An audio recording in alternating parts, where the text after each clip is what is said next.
everybody, welcome to my channel, or welcome back. My name is Ashlyn and I'm so excited that you are here today. Today's video is going to be a little bit different from what I usually do. I usually vlog, but today I'm going to be doing a video on how to survive boot camp or basic training if you are a military spouse, girlfriend, fiance, boyfriend, or a family member. It is actually crazy because 3 years ago from today is when Jordan graduated BMT. I'm actually going to insert the video of me tapping him out because it definitely was an emotional moment and I just thought that it was amazing. I'm actually at my grandparents' house right now, so I know it looks a little different in here, but this is not my home. If your significant other or family member is in a different branch than the Air Force, please don't click out of this video because I feel like all the tips that I have are very broad. So here are the 8 tips that I would like to share with y'all to survive boot camp and basic training. Alright, so I have some tips down here on my MacBook. So the first one is honestly, I would say,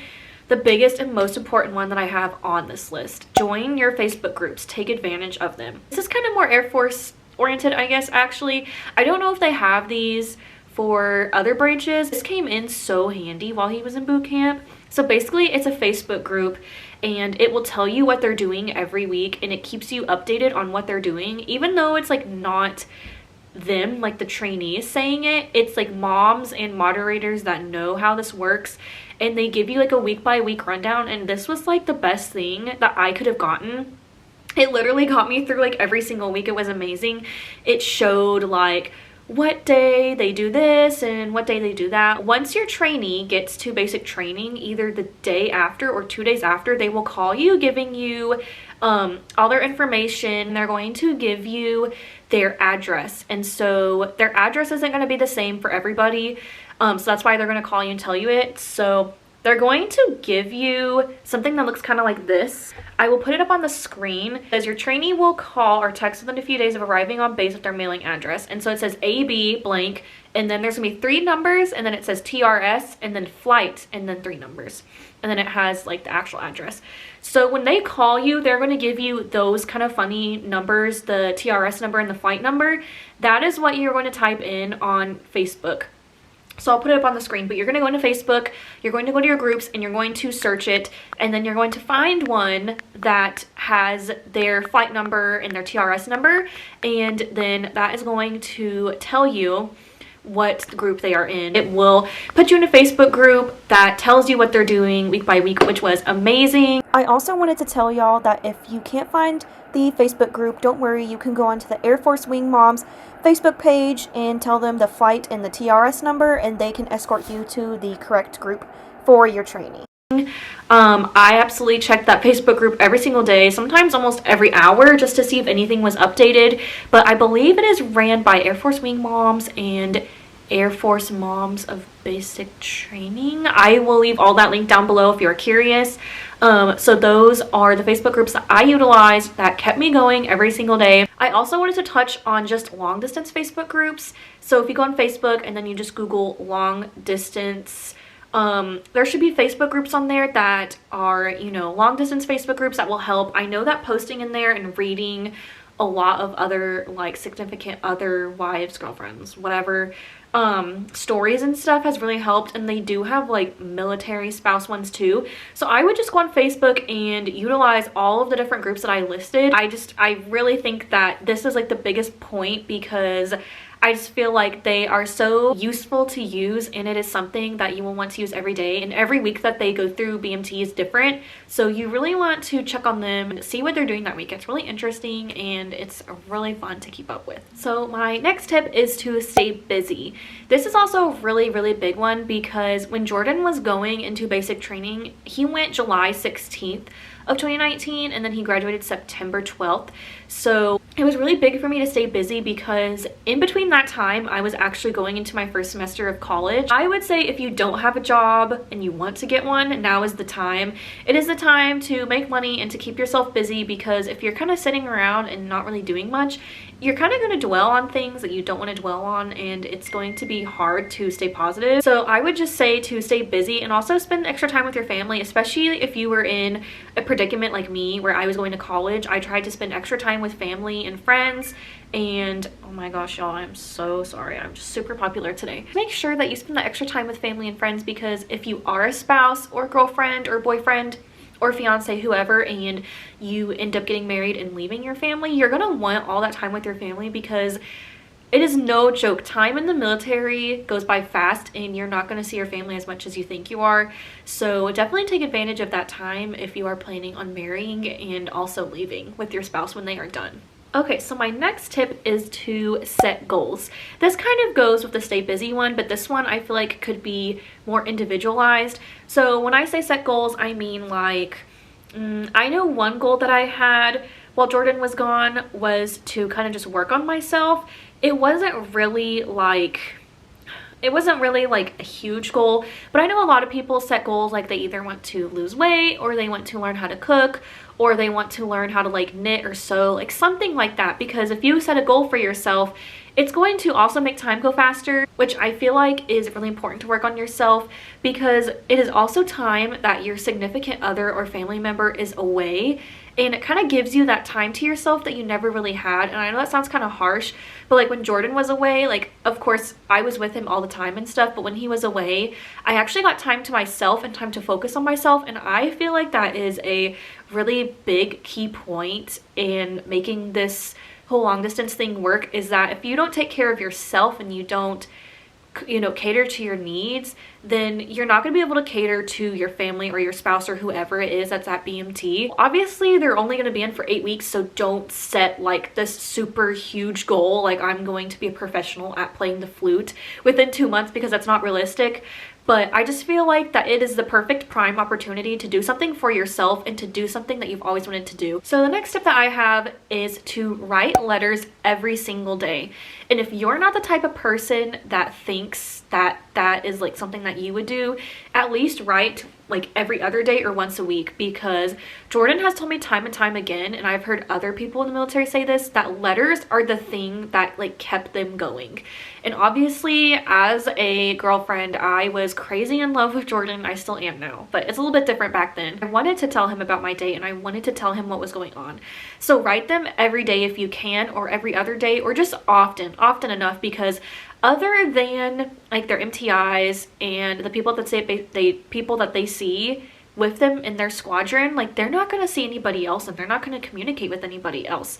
So besides them, they're going to have you to lean on. And if they don't have word from their family, they're going to get distraught.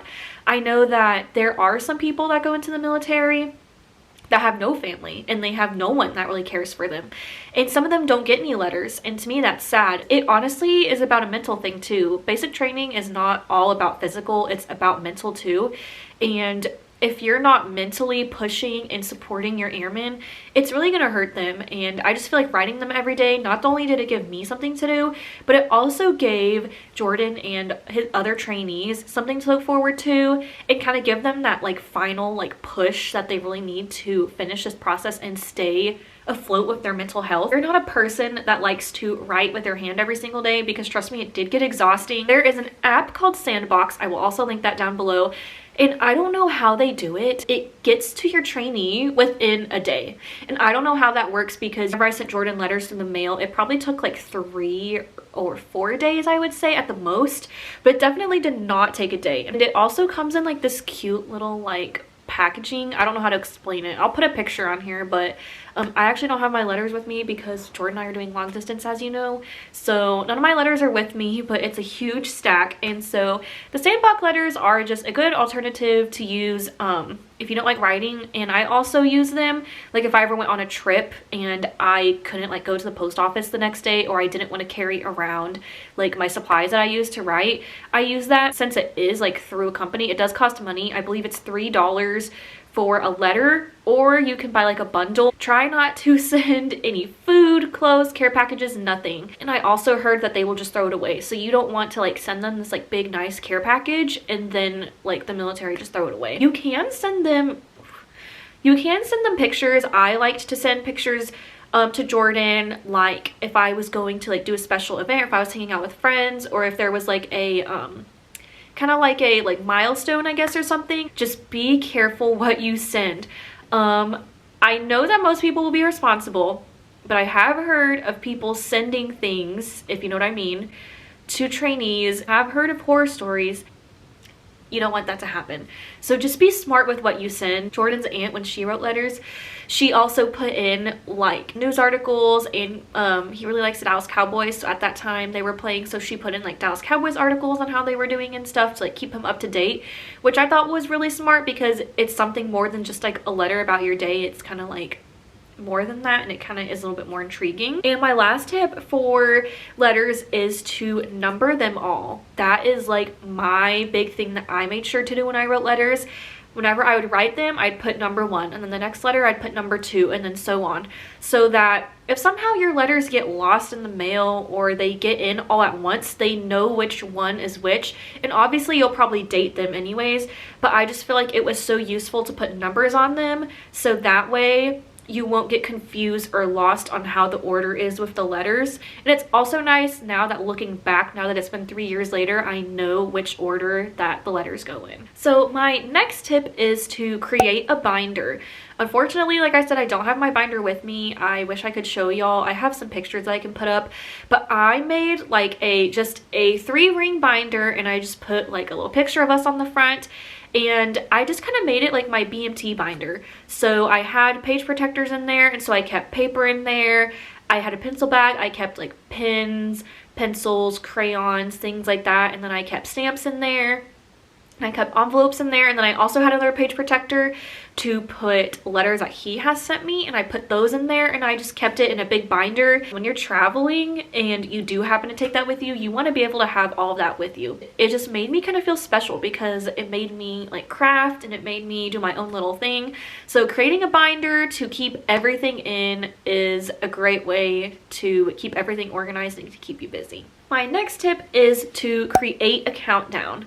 So when I say create a countdown, it literally could be anything. I've seen people for deployments put like, let's say they're gone for like a, I don't know, 200-day deployment. They got like 200 sticky notes on their mirror, and they'd put like numbers on them, and then every day they'd take a sticky note off.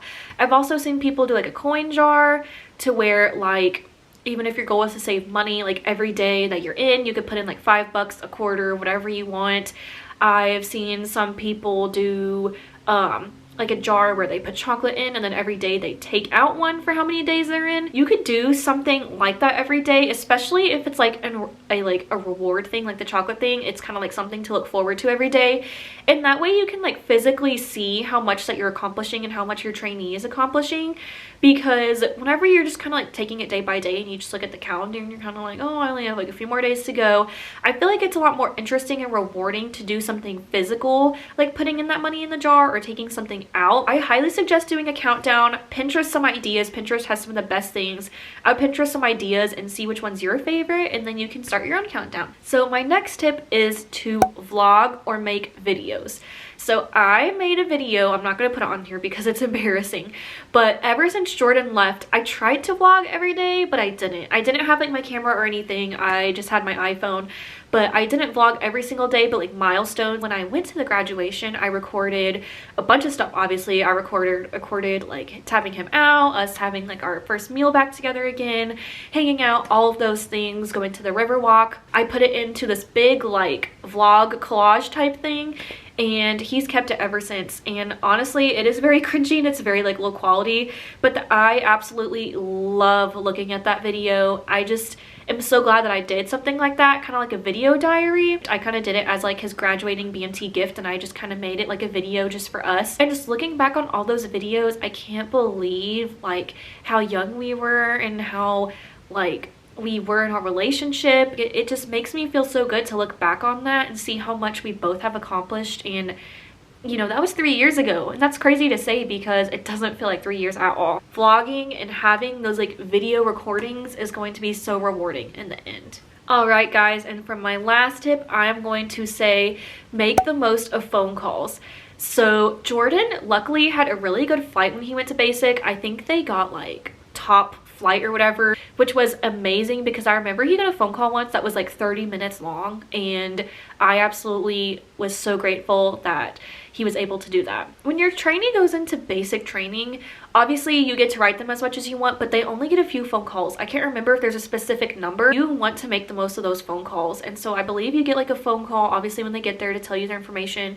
You get a phone call another time. I remember one time Jordan like went out, like they did something, I can't remember. They were out of the dorms and stuff. During that free time, he used like a payphone to call me. And watch out for those 210 numbers, because the 210 number area code is for San Antonio. And I remember seeing that, and he got to talk to me for a while because they had like free time or whatever to like buy things that they needed to get. And once he was done, like he went straight to the payphone and like called me. I've heard of some people doing this. I didn't do it, but you can like buy a phone recording app on your phone. I didn't do this because I didn't know how many phone calls Jordan was gonna have, and it was kind of late into the process when I heard about this. But there's like apps that you can buy. I believe the one that I saw was like 10 bucks, but it's an app, and so basically you can record the phone call. But if you're the one that likes to cherish like conversations and stuff, you can download a phone recording app and record y'all's conversations and then listen to that over and over again, because I know that will bring so much joy and motivation too, to just hear their voice. This is totally unrelated, but I did want to tell y'all, for the longest time I feel like the Air Force never put out like videos of BMT, but recently Jordan and I found out that Air Force recruiting has put out I think 8 videos, one for each week of BMT. And it goes deep into detail, and it's actual footage of Air Force BMT, and I feel like that is such a great resource for you to look at, even for the trainee. I'll link those down below, and I think that is something for the spouse or family to watch before your trainee goes in, for your trainee to go and watch that before they go in. Okay guys, those were my 8 tips. I really hope that this video helped y'all through this whole process. If you haven't even started yet, you're going to do great. If you are in the process, keep pushing. You will get through it. Literally, like, I know this is going to sound super cliche, but it is going to fly by so fast. Like 2 months now to me goes by so fast, and I know that those like few like last weeks for me personally were like the slowest, and the first few weeks were the slowest, but that middle portion, guys, is going to go by so fast. And if you are able to make it to that graduation, it is totally worth it. It is going to be amazing when you see your airmen. I hope that this video made y'all optimistic and that it is something that can help you throughout the way. I always leave my socials down below if you personally want to ask me a question or reach out to me, or if you just need someone to talk to or support. I am here. I've been there, done that. If you want to see a video on strictly just the graduation that whole weekend, I could totally do a whole video about that, because that weekend within itself is so confusing and so hectic. I could make a video and break down some tips that y'all need for that and how everything works. I do want to put a disclaimer that I know COVID-19 has changed some things, but I feel like the tips that I provided today have been pretty up to date, up to times. I feel like that hasn't changed. Give this video a thumbs up if you do want to see the whole graduation video on strictly just graduation, on how that whole weekend works. And don't forget to subscribe if you like to see more military wife content, and also continue on with our journey with this whole process of moving over to Italy. But I will see y'all in next week's video, and I hope that y'all enjoyed this. Bye guys.